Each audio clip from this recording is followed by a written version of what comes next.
The Prime Minister of Australia has delivered an historic formal apology to the thousands of unmarried mothers who were forced by the government to give up their babies.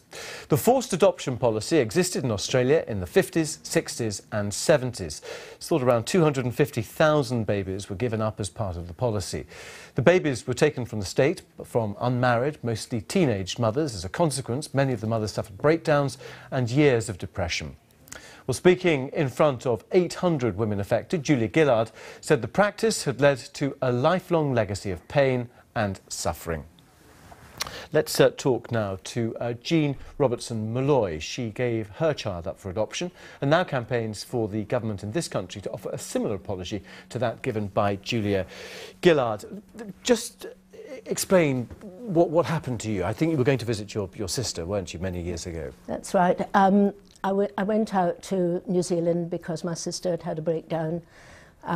She came home. I was getting ready to come home when I got in trouble, as they used to call it.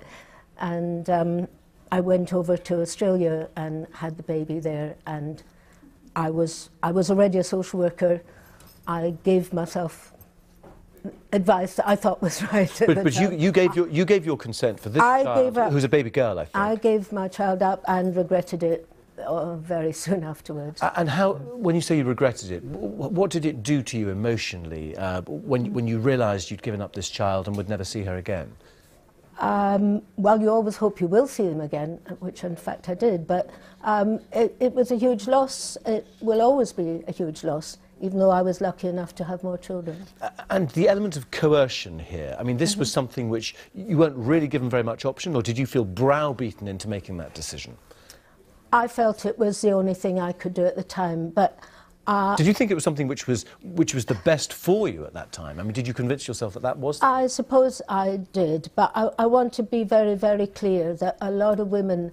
I wasn't a teenager. I was old enough to know better, so I thought. A lot of women, both teenagers and older, were very much coerced and felt that they were bullied into it, basically. And it was happening in this country as well as Australia. OK, well, let's come on to what happened over here as well, because I think you subsequently saw your daughter. That didn't work out, but you went on to have other children. Yeah. But many of these women didn't have other children, did they? That's right. Because of the trauma, because of the secrecy, having to feel that it was so shameful that they couldn't speak about it, they really never got over it. To get over things like that, at least to some extent, you need to be able to talk it through. So Julia Gillard has apologised. Do you think that is a good thing? I think that's wonderful, yes. And does that help you, do you think? I hope it will. Up to now, we've been writing endlessly to politicians. Most of them have ignored us. So this is what happened over here. So there wasn't a similar programme over here, was there? Yeah, yeah, it was exactly the same. There was no difference. And how many children or babies do you think were given up for adoption here? I don't know. There's a community care article there that says 1 in 25 children were adopted in the 60s, 70s. And I think the figure somewhere given us 400,000 women lost their child to adoption.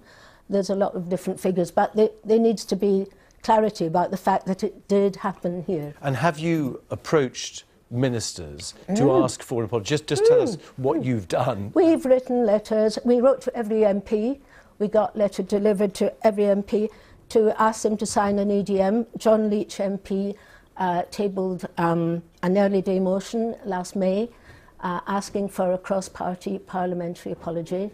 There are about 88 signatures on that. We need more.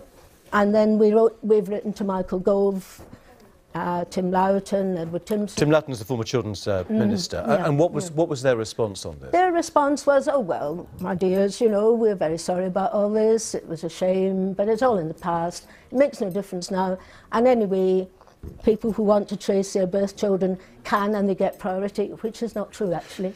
Do you accept, though, for perhaps even a majority of these women, it was the only way through, because of the stigma involved with having an illegitimate child? No. Things are very different now, aren't they, 30, 40 years old? Yeah, well, I accept there was a stigma, but I don't accept that there was no other way, because I was a social worker even in those days. I know that there would have been money, there would have been housing, they just didn't get the information.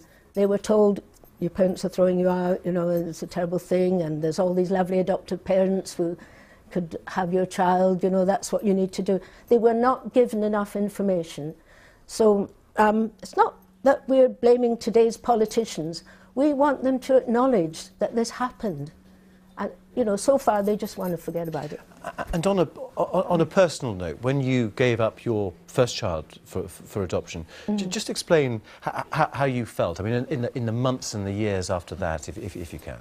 Well, you see babies in prams, you know. You see pregnant women. You think, and you think, you know, maybe I'll never have more children. But as I say, luckily I did. But yeah, it's a huge empty hole in your life, really. And other women you've spoken to who didn't subsequently go on to have other children, can you just describe how their lives have been affected by this? I think very, very deeply. Even those who've got over it to some extent, it's a huge loss. And many didn't get over it.